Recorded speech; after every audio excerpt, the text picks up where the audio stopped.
Hey there guys, today I'm back to talk about some books that I've read in April. I didn't read too much in April, there's just a lot going on in my life right now, which is also the reason why I decided not to upload so many videos anymore, but I still managed to read some books, so I wanted to talk about them today. So the first book I wanted to talk about is this one, which is part of a series, this by Rita Mae Brown and her cat Sneaky Pie Brown. I don't remember the English title right now. Pawing the Past, and I was a little bit stupid because I thought that this would be the next book in the series that I have to read, but actually truth is this is way ahead of where I was when I last read this series. So I kind of made a huge jump ahead, and now I have, I think, like 2 or 3 books in between that I kind of missed out on that I will read in the future, and then maybe skim read this one again just so I'm a little bit more in the chronological order, because I hate reading things out of order. It's just really messes with my mind. So this wasn't the best idea. Apart from that, this book centers around a anniversary. I don't really know how you call that, but when you're like 20 years out of school or something like that, and everyone comes back together to celebrate that. So that's basically what's happening in this book of this series, and as always there is some murders going on, and this cat, Miss Murphy, and her friends, another cat, Pewter, and a dog called Tucker, they kind of go and solve the case. So they want to find out who is murdering these people from this school, basically. So I think this is a really cute story. I think I gave it around 4 stars. I think I saw the ending coming, and I would say that looking back at this book, which was written in the late 90s, it is problematic from today's point of view, but I still feel like it touches on a couple of important topics, even though the kind of conclusion is very problematic. But I still enjoyed this, and I thought it was quite clever. I always like the humor of these books and just the depiction of an American small town. This is just what I love about this series, and so yeah, I did enjoy this, even though I kind of missed some books in between. The next book I read was Almost Love by Louise O'Neill. I got this when we were in Dublin, which is kind of fun because this book partially takes place in Dublin, and I think Louise O'Neill also is an Irish writer. So this was, you know, a little bit of a, I don't know, like reminded me of my holiday basically.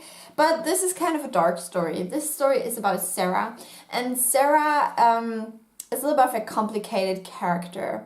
We get the story told in 2 points of view, kind of like 2 time frames. So we get, I don't know what are the years, I think like we get now, which is probably now, and then we get then. Wow. So I really don't know what the time frames are, but in the kind of past time, we get the story of Sarah falling in love with a man who's much older. She just finished college and she's a teacher now, and she's falling for one of the fathers of one of her students. So yeah, he's kind of like this rich man who is very full of himself, and she's kind of the naive young girl, but she really falls for him and starts giving up her whole life. And then from the now point of view, we see how Sarah is actually holding up. A couple of years later, she is in a relationship with a man, and she's thinking about marrying him, I think. But she's really struggling with herself, with the concept of love and whether she is in love or not. So I wanted this to be even darker, I think. I was a little bit disappointed by this book because it just didn't go where I wanted it to go. I really love like dark romance books, but this was not romantic at all. It was pretty much her just struggling with the concept of love and whether she has ever been in love and whether she is currently in love. So we don't really get to see how she ended up with the man that she's actually with in the now part. We only see her relationship, falling apart basically. And we also don't see a lot of what's happening between her and the older man in the then part. But yeah, that's not romantic at all. I mean, he's a douche, basically. So this is not a romance book. I don't know what I would classify this as, but yeah, I was just a little bit disappointed. I think I gave this like 3.5 or 4 stars maybe. The writing style is beautiful. I definitely look forward to reading more from Louise O'Neill. I already own Only Ever Yours, and I just pre-ordered or ordered the one with the Little Mermaid retelling, The Surface Breaks. So I think I'm gonna read that one next. But yeah, for this one, I was a little bit disappointed. I just wanted more from it. I wanted to be even darker, and the main character Sarah, she's very difficult to read. I didn't like her at all, so. Then I read a book because of Sabrina. Her channel name is Look at My Books, and she sent me a package full of books that I bought from her when she did a little bit of an unhaul, and she put this book in because she wanted me to read it, and that is The Outsiders by S.E. Hinton. Now this is a book that I would have never picked up. I think it's written in the 60s if I remember correctly, and the author was only like 16 years old or something. Yeah, it was first published in 1967, so this is a little bit like a modern classic. And this is about the creasers and the socks, and there seems to be like a famous movie as well, but I actually have no clue, to be honest.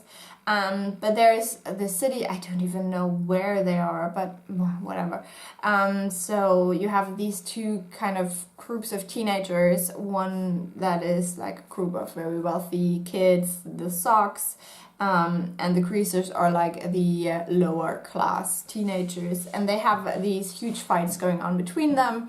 And we read from the point of view of Ponyboy, which is a very young kid who is a greaser.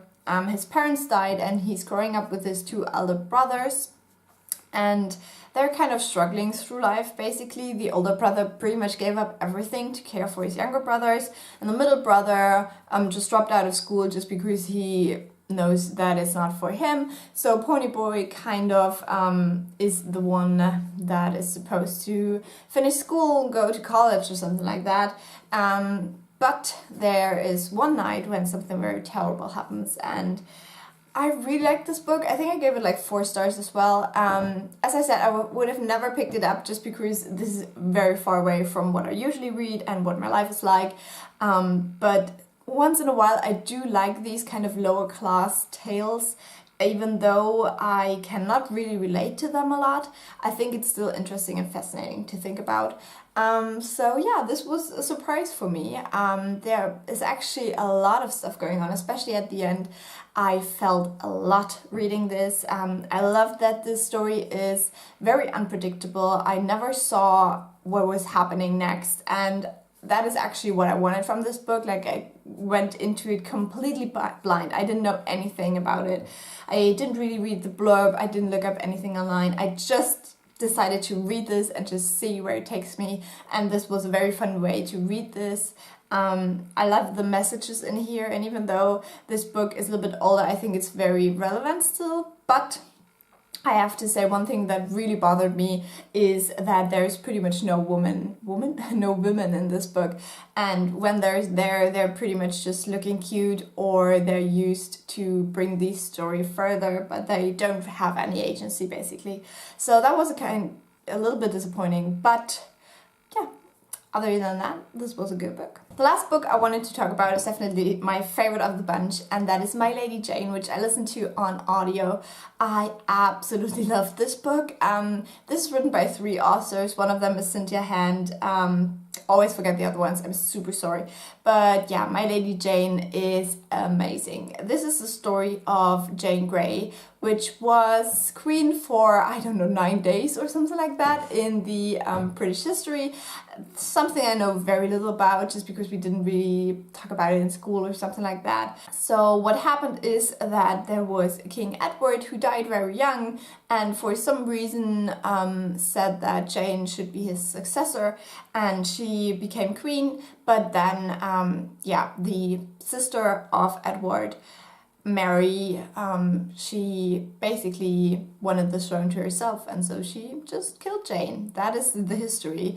But in this book we get an alternate history, which is I just loved it. I listened to the little, I don't know, you can listen to the first like 5 minutes or something from the audiobook on Audible.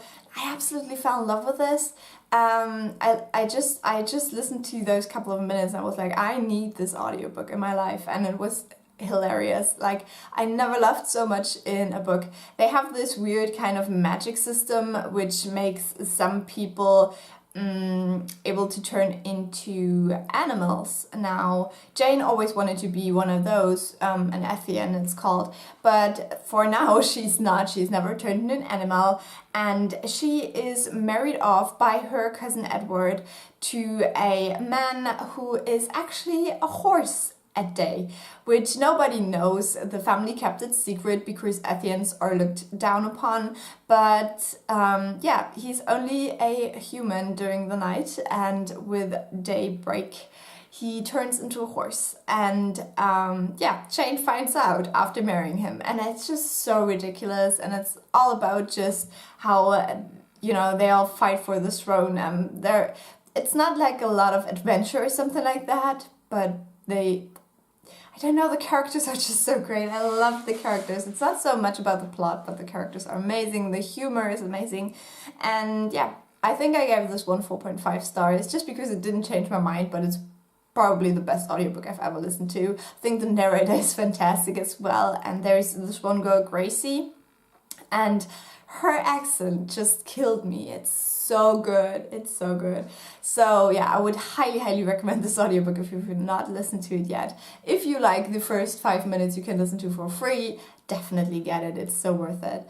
And yeah, researching that a little bit, I actually found out that in June there will be a new book from the same authors, which is called My Plain Jane, and it's inspired by Jane Eyre, but also like an alternate version of it. I'm so ready for that. I'm really excited. So yeah. That would be all the books I wanted to talk about today. As you can see, I'm very excited about that new book coming out. Apart from that, TV show-wise, I just wanted to quickly mention, we just finished the second season of Series of Unfortunate Events, which I must say is not as good as the first season, but it was still very entertaining. But I think I'm just not in the mood for TV shows right now, and that really just made it worse. So I'll probably rewatch that before the next season comes out next year sometime. And apart from that, we're in the middle of Santa Clarita Diet, which is amazing. It is so hilarious. The second season is just fantastic. I like that the first season really established the characters and the relationships, and now in the second season they can go all nuts. Like, it's so hilarious. I'm laughing out loud watching this show. I love it. And I think movie-wise, the only movie I could talk about I saw in cinema is Red Sparrow. I don't know whether I've talked about it before, but it was very entertaining. I kind of liked it. I love Jennifer Lawrence, so yeah, who would have guessed that? But yeah, I thought it was better than the trailers made it look. Still, the forced accents were a little bit off-putting, but I did like the romance and the chemistry between the main characters, and I loved the ending. It was just good. I like the kind of villain character as well, and I don't know. I mean, it's very problematic with the whole Russia thing and all, but it was still fun to watch. So apart from that, I also watched The Nice Guys a couple of weeks ago, which was very entertaining as well. It's a hilarious movie, so right now I'm in the mood for some hilarious stuff. So if you have not seen The Nice Guys yet, it's kind of like a heist movie or something like that. I couldn't really say what it is exactly. It's just a lot of fun. It's very funny. And then I watched a couple of old favorites like The Graduate and what else? Kingdom of Heaven, which are just amazing movies that I like to watch every once in a while. And yeah, that was basically all I consumed media-wise in the last couple of weeks. So if you enjoyed this, leave a like or a nice comment. I hope it's not so long and still a little bit entertaining. If you subscribe, I will talk to you soon with a new video. Bye!